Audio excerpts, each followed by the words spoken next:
Hello and welcome back once again to Steven Sir Makes It Easy, where me, Steven Sir, tries to make your life a little bit more simpler with concepts concerning accountancy and finance. Before I get started with the task for the day, very quickly a few reminders. You can connect with us on our Facebook page, our Instagram ID, as well as the Twitter handle. And the most important one is the Telegram channel given above. If you have not installed Telegram on your mobile phone and you are a subscriber of the channel, it's my request, please get connected to the Telegram channel above, join it, so that this particular Telegram channel is used for official communication to inform you, to update you about the lectures that will be premiered the next day, as well as the most important thing, the PDF of the question and answer, whatever is coached and tutored on this particular platform will be shared at the end of that particular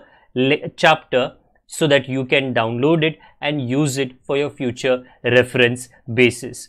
Also, if you do intend to purchase the textbook from which the necessary questions are explained during the various lectures, the purchase link is provided in the description of every lecture. And most importantly, if you have missed out the past tense, that is the last lecture, there is an I button given above. Please click it, watch that particular lecture, and then you can come here.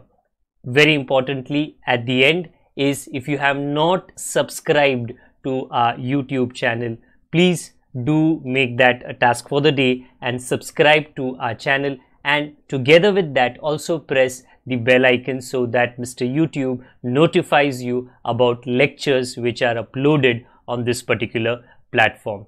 That's as far as the reminders are concerned. Let me get started with today's lecture. आप सभी का स्वागत है Steven sir makes it easy के channel के ऊपर, जहाँ पर आज हम एसपी के तीसरे चैप्टर को समाप्त करेंगे। इशू ऑफ शेयर्स में काफ़ी चीज़ें हमने आज तक कवर अप कर ली थी। पूरा लिस्ट दिखा देता हूँ। 3.1 से लेके 3.8 तक हमने कवर अप किया है। दो मुद्दे बाकी है, एक है ट्रांसफ़र ऑफ शेयर्स और उसके बाद है ट्रांसमिशन ऑफ शेयर्स। अच्छा, ट्रांसफ़र ऑफ शेयर्स क्या होता है? ये बहुत कॉमन है शेयर्स के साथ में कि मैंने मेरे शेयर्स उसको बेचे, हाँ, तो उसको ट्रांसफ़र कहा जाता है। या कभी कभी मैंने मेरे शेयर्स तोहफे के रूप में किसी पहचान वाले को, किसी परिवार वाले को, किसी दोस्त को दे दिए, तो वो भी एक तरीके का ट्रांसफ़र होता है। तो जब शेयर का जो मालिक है उसका नाम बदल जाता है, ओके, तो एक से दूसरे के नाम में जब शेयर्स को ट्रांसफ़र किया जाता है उसको सिंपल ट्रांसफ़र ऑफ शेयर्स कहते हैं। ये जो ट्रांसफ़र ऑफ शेयर्स होता है ये वॉलंटरी होता है, जानबूझ के कोई आपको मजबूर नहीं कर सकता, नहीं तेरे शेयर्स तुझे इसको ट्रांसफ़र करनी पड़ेगी, बिल्कुल नहीं।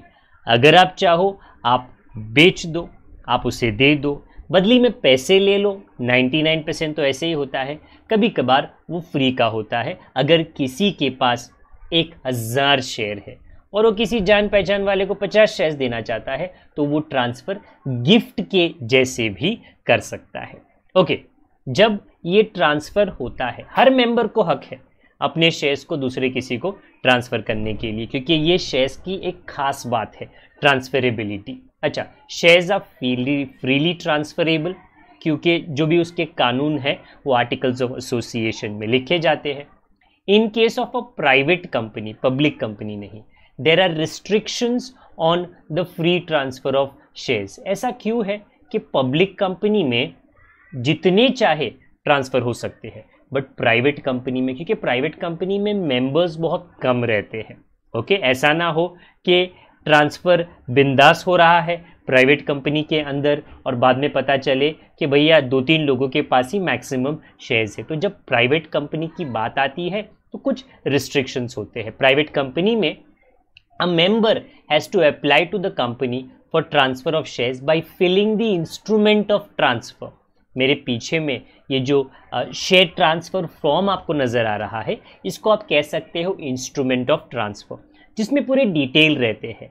तो आप कंपनी को, आप कंपनी सेक्रेटरी को ये बताने की कोशिश कर रहे हो, देखो भाई ये आपका फॉर्म है, इसमें मैं पूरे डिटेल आपको दे रहा हूँ कि ये मेरा नाम है, मेरे पास इतने शेयर्स है, मैं सारे शेयर्स ट्रांसफ़र करना चाहता हूँ और इतने पैसे मुझे मिल रहे हैं, या मैं थोड़े शेयर्स ट्रांसफ़र करना चाहता हूँ या इतने पैसे मुझे मिल रहे हैं, या तो मैं ये फ्री के ट्रांसफ़र कर रहा हूँ। ये आप पर निर्भर करता है। जो शेयर को ट्रांसफ़र करता है उसको ट्रांसफरर, और जिसके नाम में ये ट्रांसफ़र हो रहा है उनको ट्रांसफरी कहा जाता है। A member can either sell part or the entire shares held by him. Transfer is set to be completed, कब ये ट्रांसफर का प्रक्रिया प्रोसेस पूरा होता है, जब जो रजिस्टर ऑफ मेंबर होता है उसके अंदर जो लिखित चीज़ है, पूरी किताब, नाम को नए मेंबर के साथ में रिप्लेस किया जाता है, तो ट्रांसफर पूरा हो जाता है। बट अगर डिपॉजिटरी सिस्टम के तहत ये शेयर्स शुरुआत में बेचे गए थे तो नॉर्मली ये इलेक्ट्रॉनिक मोड में होता है, और क्योंकि ये इलेक्ट्रॉनिक मोड में होता है आपको ऐसा कोई इंस्ट्रूमेंट बनाने की, लिखने की ज़रूरत नहीं है, वो इलेक्ट्रॉनिक मोड में ही हो जाता है। जैसे ही पेमेंट आ जाता है ऑटोमेटिकली इसकी डिलीवरी ट्रांसफ़र हो जाता है। तो काफ़ी काम, पेपर वर्क और समय कम हो जाता है जब डिपॉजिटरी सिस्टम के तहत ये काम, ये शेयर्स ओरिजिनली बेचे गए थे।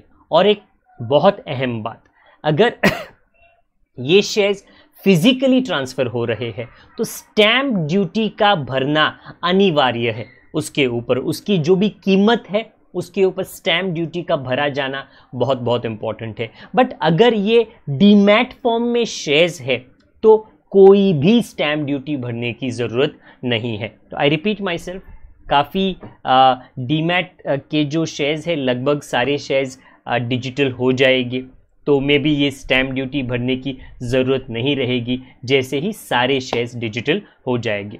कुछ और मुद्दे जो इस ट्रांसफ़र के साथ में कनेक्टेड है। अब तक तो मैंने बताया ट्रांसफ़र होता कैसे है, बट क्या कंपनी ट्रांसफ़र को के लिए रिफ्यूज़ कर सकती है? जी हाँ, अगर कोई डेफिशिएंसी हो, जैसे when the provisions of transfer, जो आर्टिकल ऑफ एसोसिएशन में लिखा गया था, कानून ABCDEF वो पूरा ना हो तो automatically board of directors refuse कर सकते हैं इस ट्रांसफ़र को। when the instrument of transfer, जो पेपर वर्क किया गया है ना वो सही ना हो, वो कंपनी के फॉर्मेट के हिसाब से ना हो। when the instrument is not completed, is not accompanied by the share certificate, क्योंकि शेयर सर्टिफिकेट तो प्रूफ करता है कि आपके पास में इतने इतने क्या थे, शेयर्स थे। और आखिरकार when the company has lien on the shares to be transferred, lien का मतलब क्या होता है, एक तरीके से कंट्रोल। ओके, तो अगर एक शेयर होल्डर है और उसने अपने शेयर्स को गिरवी रखकर कंपनी से कर्जा लिया है तो शेयर्स पर कंपनी का कंट्रोल है, और अभी वो शेयर होल्डर उन जो शेयर्स पर कंपनी का कंट्रोल है दूसरे किसी को ट्रांसफर नहीं कर सकता है। तो आई रिपीट माई सेल्फ, इस परिस्थिति में वो शेयर्स रिफ्यूज हो जाते हैं ट्रांसफर करने से। बट अगर सारी चीजें सही थी और तो भी रिफ्यूज किया गया तो शेयर होल्डर उसका कंप्लेन जरूर कर सकता है नेशनल कंपनी लॉ ट्रिब्यूनल से। ओके, उसके कुछ दिन रहते हैं, इतने दिनों के अंदर वो डेफिनेटली कंप्लेन कर सकता है। हाँ, दो तरीके के ट्रांसफर होते हैं, एक होता है ब्लैंक ट्रांसफर, एक होता है फॉर्ज्ड ट्रांसफर। ब्लैंक ट्रांसफर का मतलब क्या है, मैंने ट्रांसफर फॉर्म पे, मेरे पास 100 शेयर्स है, एक ट्रांसफर फॉर्म लिया, अपना सिग्नेचर डाल दिया और जो ट्रांसफरी है उसका नाम नहीं लिखा, क्योंकि जैसे ही मैं लिखूं इसको या इसके ऊपर स्टैम्प ड्यूटी का भरा जाना कंपलसरी हो जाता है। और हम जो भारतीय लोग हैं ना, जुगाड़ू है, कोई ना कोई रास्ता निकाल लेते हैं पैसे बचाने का। मैंने मिस्टर बी को ये पेपर थमा दिया, शेयर सर्टिफिकेट दे दिया, बोला ये आपके शेयर्स हुए, उनसे मैंने पैसे ले लिए, बट स्टैम्प ड्यूटी भरने की ज़रूरत नहीं पड़ी। क्यों स्टैम्प ड्यूटी भरने की ज़रूरत नहीं पड़ी? क्योंकि वो फॉर्म को कंप्लीट नहीं किया गया। ऐसा क्यों है? क्योंकि मिस्टर बी को मिस्टर सी को वो बेचना था, मिस्टर सी को मिस्टर डी को वो बेचना था। ऐसे सोचो, अगर 10 लोगों में ये ट्रांसफर होता है शेयर, तो अगर 10 बार वो फॉर्म भरा जाता, 10 बार उसमें ट्रांसफरी का नाम चेंज किया जाता, नया फॉर्म नया फॉर्म नया फॉर्म, 10 बार स्टैम्प ड्यूटी भरा जाना पड़ता। स्टैम्प ड्यूटी बचाने के लिए, और जब कोई कंफर्म कर लेता है कि भैया मेरे को आगे बेचना नहीं है, ये शेयर्स मुझे रखने हैं, हाँ, तो फिर वो अपना नाम आखिरकार उसके अंदर डाल देगा और तब जाके उसके ऊपर एक बार स्टैम्प ड्यूटी भरी जाएगी। और ऑब्वियसली पीछे जो लोग थे ट्रांसफरर्स, उनका थोड़ा फायदा इस ब्लैंक ट्रांसफर की वजह से हो जाता है।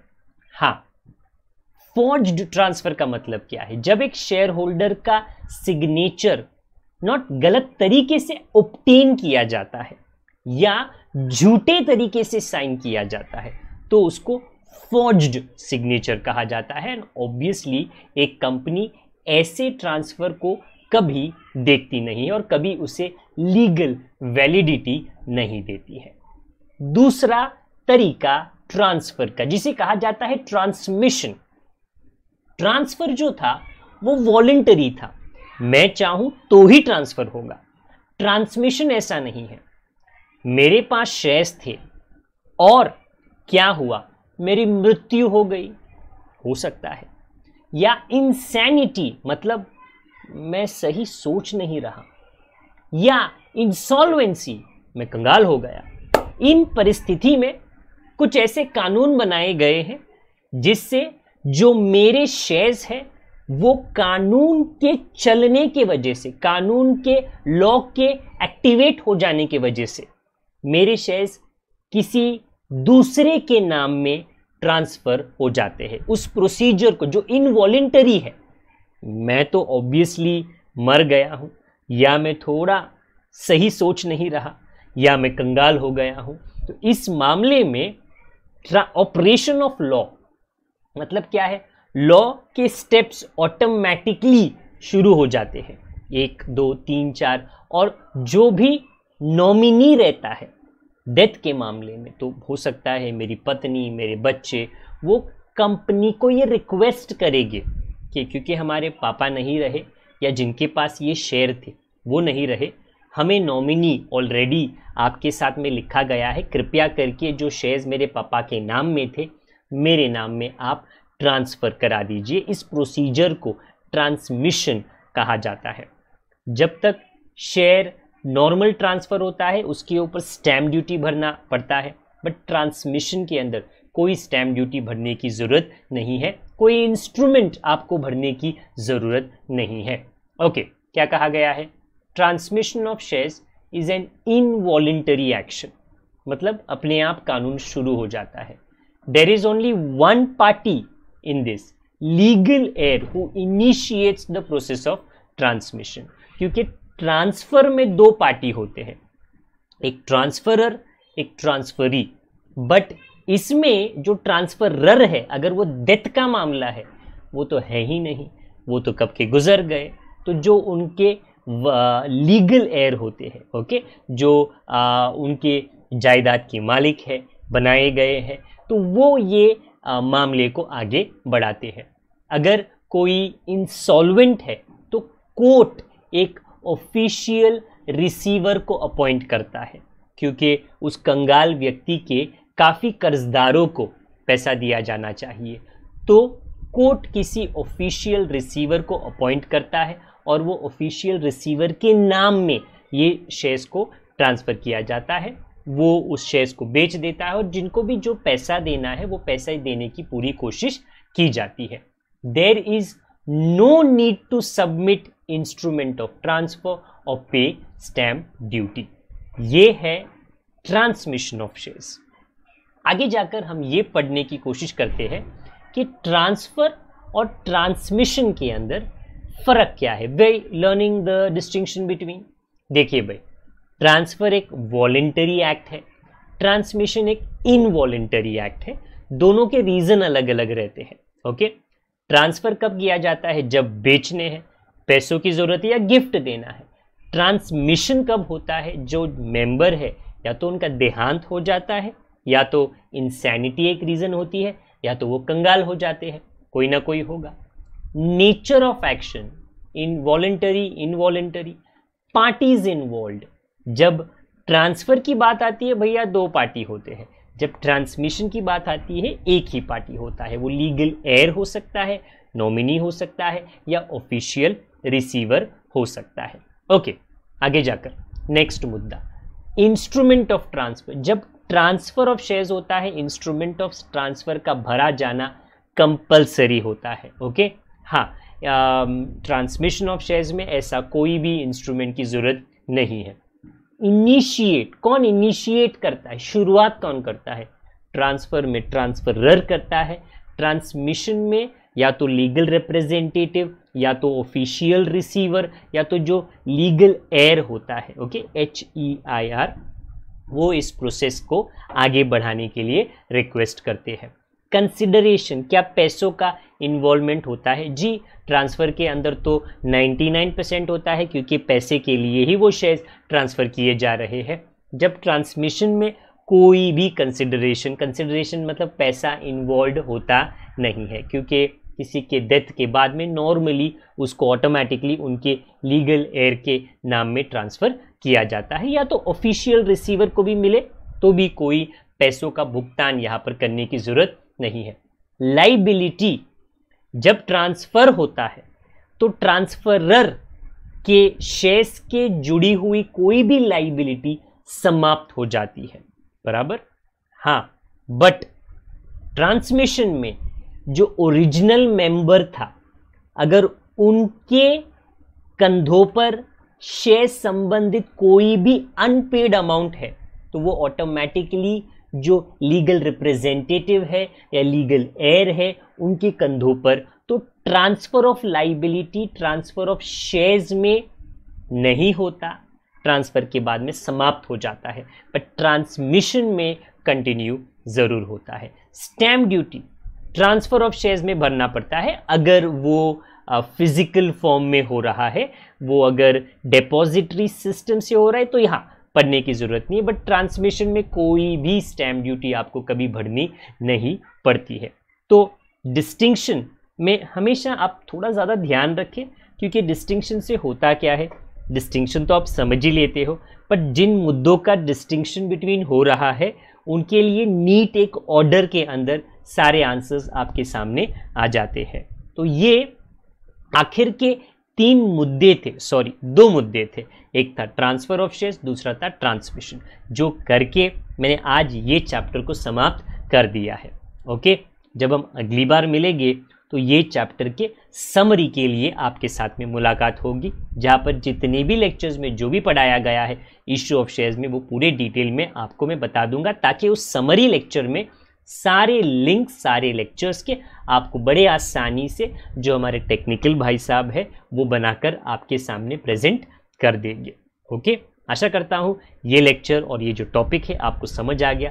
अगर समझ आ गया तो कृपया करके लाइक ज़रूर कीजिए। अगर आप पुराने हमारे छात्र हो तो लिंक को दूसरों के साथ में साझा शेयर ज़रूर करें। नए हो यहाँ पर सब्सक्राइब का बटन दबाइए और बेल आइकन को भी आप दबाइए, ताकि नोटिफिकेशन आपको यूट्यूब महादेव हमेशा देते रहे। आज के लिए इतना ही रखते हैं, समरी लेक्चर के साथ में हमारी मुलाकात बहुत जल्द होगी। तब तक के लिए अपना ख्याल रखें, बड़ों का छोटों का परिवार वालों का सभी का ख्याल रखें। आपका दिन बढ़िया जाए। Good day to all of you, God bless, bye for now.